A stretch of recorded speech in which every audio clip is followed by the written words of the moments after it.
એટલે શું વિચાર્યું? આ આપણે લગ્નની કંકોત્રી આવી હ તે જવાનું. જલ્દી વિચારીને જે તે મને કહો ને, જવું તો પડશે જ.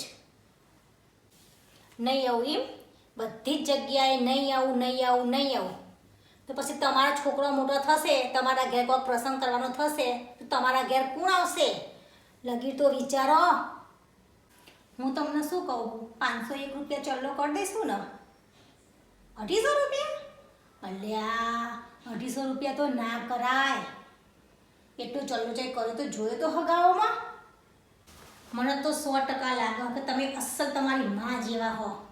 ચાહે જમવા જઈએ ને દૂરના હગામાં તોય આપણે 251 રૂપિયા ચલ્લો કરીએ છીએ, અને આ હગામ જવાનું હો તોય 251 રૂપિયા કરવાનું કહો. થોડું તો સુધરો. લગી રિવાજમાં બેઠા ને તો હરખો તો કરવો પડે. તમે ને તમારી માં બે હે ને ચિંગુસ, એક નંબરના ચિંગુસ છો. બોલો 250 કરી દેજે. નથી કરવાની એટલે નથી કરવાની, કીધું ને મેં. પાછા એ દિવસે હે ને આખી રજા મૂકી દેજો. શું કીધું? હાફ ડે લઈશ એમ?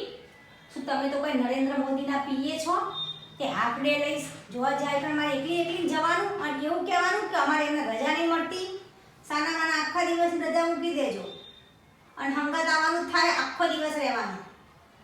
હા, બધી જગ્યાએ એકલા આમને મોકલી દેવા હોય.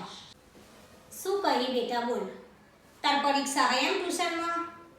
બટા અમારે જાણે છે આ પ્રસંગમાં જવાનું હોય તાને જ તાર પરીક્ષા હોય હ. એક પરીક્ષામાં નહીં જઈ તો નહીં ચાલે તારે. જાણે આ પરીક્ષા નહીં આપો તો તું મોટી પદવી પરથી હેઠી આવી જવાની હોય એમ. સાની માણી તૈયાર થવાનું કરજે. તાર સરને હું વાત કરી લઉં છું. 12 મહિનામાં એક પ્રસંગ આવતો હોય પિયરમાં તો તમારા શાંતિથી હખવારા ના હોય.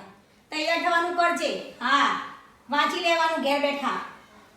નથી આવું વાળી. શું કહો છો બા? ટિફિન લેતી આવજે એમ? ના હો, 3000ની હાડી પહેરી હોય અને હું એ સ્ટીલના ડબલા ટિફિનો લઈને હું ફરું? જો તમને ના આવાય ને, તમારી તાકાત ના હોય તો ઘેર ખીચડી ખાઈ લેજો. બાકી હું કોઈ ટિફિન લાવવાની થતું નહીં, અને હું લાવવાની એ નહીં. આ તમને કહી દઉં. ખીચડી ખાઈ લો, ઘણા વર્ષ ખાધું જ છે. અમને તો શાંતિથી પ્રસંગ કરવા દો, હું એમ કહું. અરે બા, આવી રીતના કોઈના ત્યાંથી ટિફિન ના મગાય. આપણે 501 ચલ્લો કરવાનો હોય અને ટિફિનના બધા ડબલા ભરીને તો ઘેર ના લવાય. એક દિવસ તો આપણે ઘેર ખીચડી ખાઈ લેવાય. પાછા અમે ત્યાં પ્રસંગમાં જઈએ, તમને ટિફિન આપવા આવીએ, પાછું જવાનું, અમારે હળીઓ કરવાની. એના કરતાં શાંતિથી રોટલી શાક બનાવી દઉં ને, ઘેર ખાઈ લેજો. શું કીધું મેં તમને? હા, એક અગલા કુમાર તમને કહું, તમારા મમ્મી ટિફિનનું કહે ને એટલે ના પાડી દેજો. હા, અને હા ને રજા બજા બધું કમ્પ્લીટ લઈ લેજો. મારા પિયરનો પ્રસંગ હોય ત્યાં જ તમારા નકરા વનેણા હોય મારી જોડે. તમારા કુટુંબમાં પ્રસંગ હોય તો કેવા મોર દોડીને બધું કરો અને એક દિવસ આગળથી રજા લઈ લો હો. હા, એટલે મારો કોઈ માથાકૂટ ના જુઓ, તમને કહી દઉં. મારા પિયરમાં કોઈ પ્રસંગ હોય ત્યાં જ જણા તમારા ટંટા હોય બધી વાતે. પછી યાદ રાખજો, તમારા કુટુંબમાં પ્રસંગ આવશે પછી હું એ વારો લઈ લઈશ. હા. શું કહો? પેરમણી આપશે એમ? તમને તો શરમ નામની કોઈ ચીજ હક નહીં. હાલ 251 રૂપિયા ચોલ્લો કરવો તો, અને પાછી પેરમણીની રાહ જોવો હ. લઈ લેજો, આપશે, પહેરી લેજો. શરમ બરમ કરો, થોડી શરમ બરમ કરો. ભણ પડહક નહીં તમને પેરમણીઓ લેવી હ. મેલી દેજો, મારા પ્રસંગમાં જવું જ નહીં. આટલો બધો કકડાટ કરી અને કયો ભા પ્રસંગમાં જાય એ તો હું મારા પપ્પાને ફોન કરીને કહી દઉં, ચાંદલો કરી લેશે.